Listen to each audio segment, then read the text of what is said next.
जी, good evening students.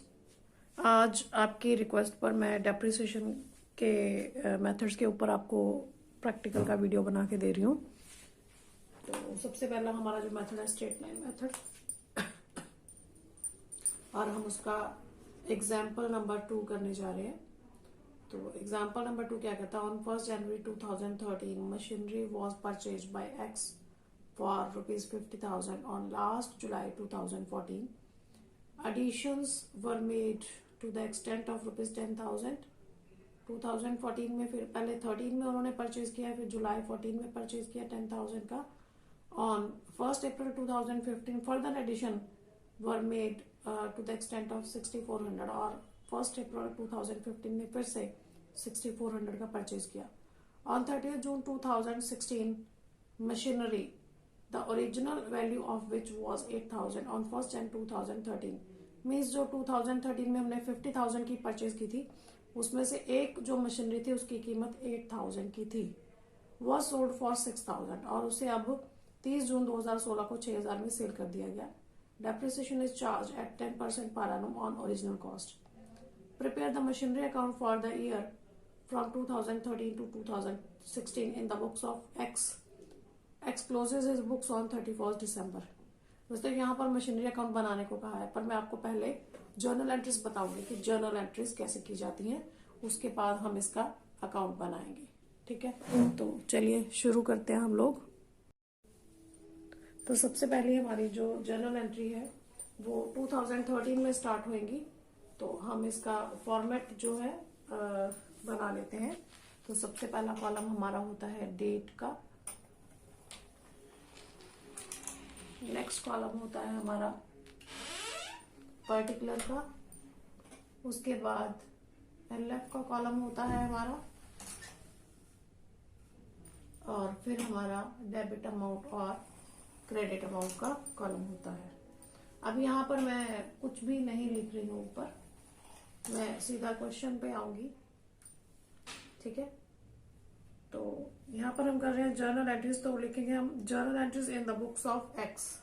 Heading जो हमारा है journal in the books of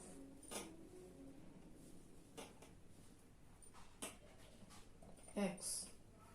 ठीक है, सबसे पहले हमारा डेट का कॉलम है, तो उसमें हम शुरू करते हैं 2013 से। तो 2013 पहली जो मशीनरी परचेज की उन्होंने 1 जनवरी 2013 को परचेज की है, तो Jan 1। ठीक है, Jan 1 को उन्होंने मशीनरी परचेज की है, तो हमारी एंट्री हो जाएगी machinery account debit to cash और बैंक, दोनों में से आप कुछ भी लिख सकते हो। हम बैंक से एंट्री करेंगे, तो हमारी एंट्री हो जाएगी machinery account debit to bank account. हमने मशीनरी खरीदी है 50,000 की। मैं यहाँ पर नरेशन भी नहीं लिख रही हूँ, बट आपको बता देती हूँ इसका नरेशन जो आएगा फॉर और बीइंग मशीनरी परचेज्ड। ठीक है, उसके बाद साल में हमने कुछ नहीं किया, हमारा साल चलता रहा और हमसे कहा गया कि 31 दिसंबर को हमारा साल जो है वो क्लोज हो जाता है। तो जब हमने जनवरी में मशीनरी परचेज की तो उसको यूटिलाइज भी किया होगा, तो दिसंबर में हम क्या करेंगे, इस पे ऊपर डेप्रिसिएशन चार्ज करेंगे December 31, last date of the year. ठीक है, तो हमारी एंट्री होगी depreciation account debit, depreciation account debit to machinery account, क्योंकि जब हमारा डेप्रिसिएशन लगता है तो हमारी मशीनरी की जो वैल्यू है वो कम हो जाती है। तो मैं यहाँ पर एक और बोर्ड यूज कर रही हूँ जहां पर मैं आपको डेप्रिसिएशन चार्ज करना बताऊंगी। ठीक है, तो हम यहाँ पर लिख लेते हैं पहली मशीन हमने परचेज की है 2013 में 50,000 की। ठीक है जी, और इसके ऊपर हमारा डेप्रिसिएशन रेट जो है वो है हमारा डेप्रिसिएशन रेट है 10% पर एनम का। तो 10% के हिसाब से आपका पूरे साल का 5,000 का डेप्रिसिएशन लगेगा। इसका मतलब यहाँ पर हमारे पास 45,000 का बैलेंस बचेगा। ठीक है, तो हम यहाँ पे आते हैं, तो डेप्रिसिएशन हमने कैलकुलेट किया 5,000 का। अब ध्यान रखना कि ये हर साल हमारा 5000 का ही डेप्रिसिएशन लगेगा।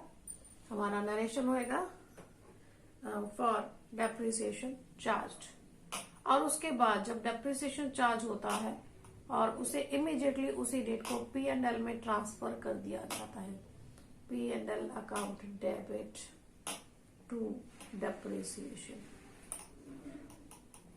लेकिन ध्यान रखिएगा, अगर हम प्रोविजन फॉर डेप्रिसिएशन बनाते हैं तो वहां पर हमारा सिर्फ फर्क कहाँ पड़ेगा, हमारी ये वाली एंट्री में फर्क पड़ेगा। यहाँ पर हम मशीनरी की जगह हम लिखेंगे प्रोविजन फॉर डेप्रिसिएशन, बाकी सारा एज इट इज। ठीक है जी। उसके बाद आ गया हमारे पास, यहाँ पर हमारा नरेशन आ जाएगा being depreciation transfer to P&L account. अब आ गया 2014। 2014 में उन्होंने कहा है कि 1 जुलाई को हमने परचेज किया है 10,000 का, उसके पहले कोई परचेज नहीं है। तो जुलाई 1 तो मशीनरी परचेज किया फिर से 10,000 का, machinery account debit to bank.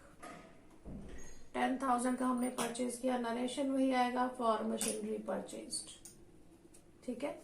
उसके बाद हमने कुछ नहीं किया, साल का एंड हुआ, क्योंकि 15 में जाके फिर अब फर्दर एडिशन है, तो साल का एंड हुआ December 31। यहाँ पर फिर से हम डेप्रिसिएशन चार्ज करेंगे, depreciation account debit to machinery. अब यहाँ पर फिर से हम डेप्रिसिएशन दूसरे बोर्ड पर चलते हैं। अब देखिए हम पहुंच गए हैं जी 2014 में। ये 2014 में 45,000 का हमारा बैलेंस आएगा, क्योंकि 50,000 की थी तो 5,000 का हमारा डेप्रिसिएशन लग गया।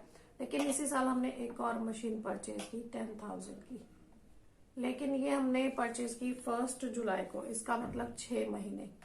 इसके ऊपर तो हमारा पूरे साल का डेप्रिसिएशन 5,000 ही लगेगा, क्योंकि ओरिजिनल कॉस्ट मेथड है, या आप इसे स्ट्रेट लाइन भी कह सकते हो। तो इसलिए हमारा जो पहले साल डेप्रिसिएशन लगा वही हर साल लगेगा। लेकिन ये जो 10,000 है, इसका 10% जो 1,000 बनता है, लेकिन वो पूरे साल का है। पर हमने इस मशीन को परचेज किया 1 जुलाई को, तो इसलिए इसके ऊपर हमारा आधा ही डेप्रिसिएशन लगा, क्योंकि आधा साल हमने इसको यूज किया है। तो 500 का हमारा डेप्रिसिएशन लगेगा।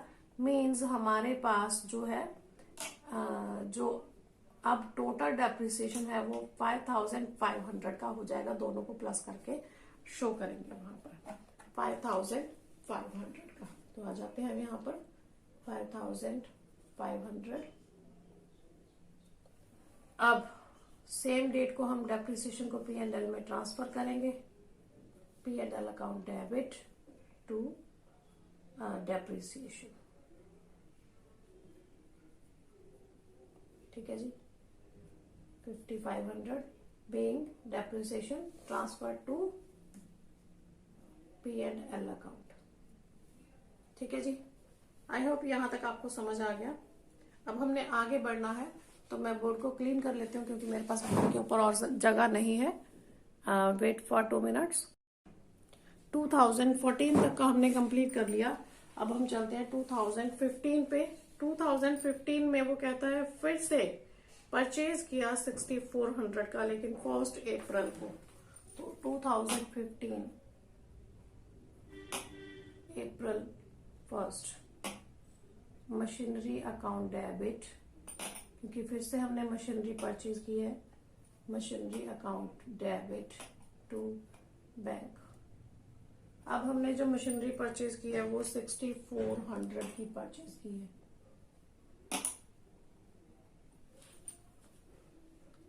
इस साल में भी उसके बाद कुछ नहीं हुआ है, और हम 31 दिसंबर पर पहुंच जाते हैं सीधा। तो डेप्रिसिएशन चार्ज करेंगे हम लोग यहाँ पर December 31 depreciation account debit to machinery. फिर से हम चलेंगे हमारे दूसरे बोर्ड के ऊपर। देखिए मशीनरी 1 है, मशीनरी 2 है। 2015 में हम पहुंच गए, और हम यहाँ एंट्री भी 2015 में कर रहे हैं। थर्ड मशीन हमने और परचेज की है 6,400 की। ठीक है जी। 6,400 की हमने मशीनरी परचेज की है। तो अब देखते हैं डेप्रिसिएशन कितना लगेगा। यहाँ पर तो हमारा 5000 का ही लगेगा। अब यहाँ पर हमारा पूरे साल का डेप्रिसिएशन लगेगा। यहाँ पर हमने 6 महीने इस्तेमाल किया था 2014 में, लेकिन 2015 में पूरा साल, तो साल के हिसाब से 10,000 के ऊपर 10% 1000 बनता है। ऐसे ही 6400 के ऊपर हमारा जो पूरे साल का डेप्रिसिएशन बनता है वो बनता है आपका 640 का।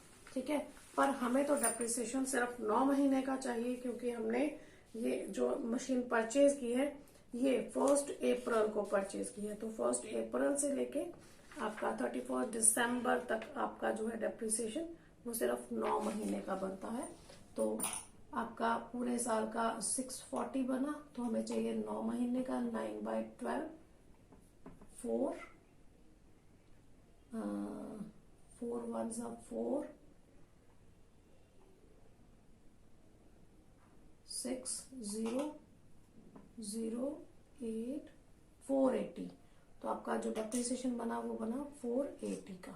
ठीक है, तब अगर इन तीनों को हम प्लस करेंगे तो हमारा डेप्रिसिएशन 6480 हो जाएगा। लेकिन यहाँ पर 16 में हमारे पास बैलेंस भी बच रहा है, यहाँ पर आएगा 2955920। ठीक है, तो हमारा डेप्रिसिएशन हुआ 6480। तो चलिए यहाँ पर ट्रांसफर करते हैं हम लोग 6480 6480। ठीक है, अब इसे हम ट्रांसफर कर देंगे P&L में, डेबिट टू डेप्रिसिएशन। ठीक है, तुम्हारा डेप्रिसिएशन कितना हुआ 6480। ठीक है, अब आगे उसने कहा था कि 30 जून 2016 को हमारी जो मशीनरी थी जो हमने 2013 में शुरू में खरीदी थी, ये वाली मशीनरी जो 50,000 की खरीदी थी, कहता अब आप हमने उसे सेल कर दिया है। उसमें से 8,000 की जो मशीनरी है वो हमने सेल कर दी है। ठीक है, तो 8,000 की मशीनरी देखते हैं उसकी कीमत कितनी हुई 8,000 की मशीनरी के ऊपर। ठीक है, तो देखते हैं, यहाँ पर लिख लेते हैं सोल्ड 8,000 है, 8,000 की हमने सेल की है। सेल 6,000 में किया वो बाद में देखते हैं, लेकिन 2013 में वो 8,000 की थी। तो पहले साल 10% के हिसाब से इसके ऊपर डेप्रिसिएशन लगा होगा 800। ठीक है, 800 माइनस करेंगे 7200। 2014 में फिर 800 लगा, 2015 में हमारे पास पहुंच गए 6400। तो 2015 में भी इसके ऊपर डेप्रिसिएशन लगा 800 का। तो 2016 में ये हमारे पास बची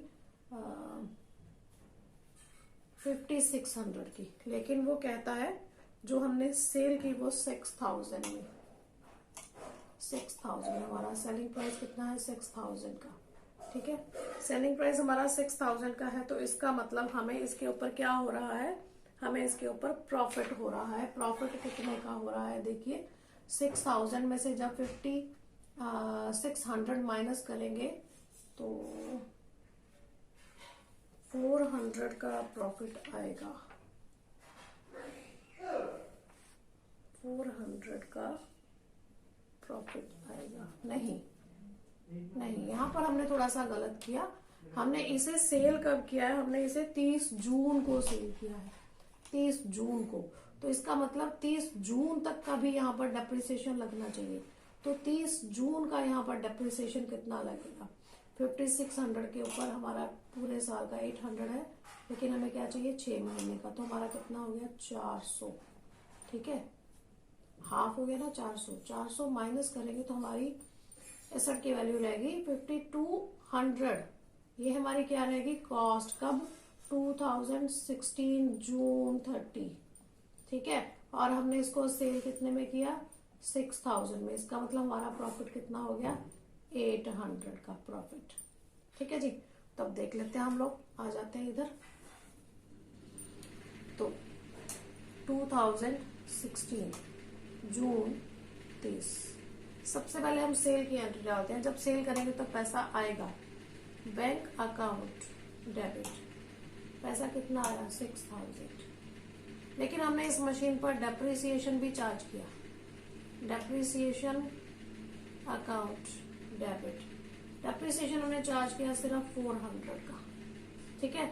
अब आप सोचोगे इसे हमने 31 दिसंबर में क्यों नहीं लेके गए इस डेप्रिसिएशन को।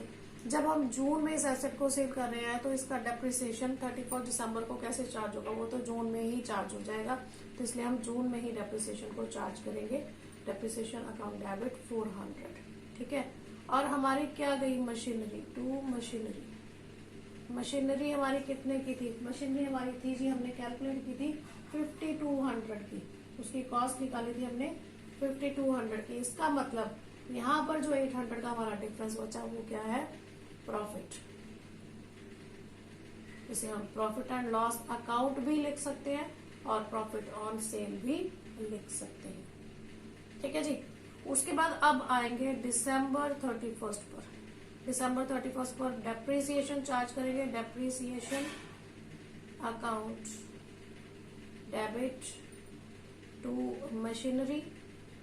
अब हमें डेप्रिसिएशन किसके ऊपर चार्ज करना है, देखिए आते हैं वापस से अब हमारे बोर्ड के ऊपर।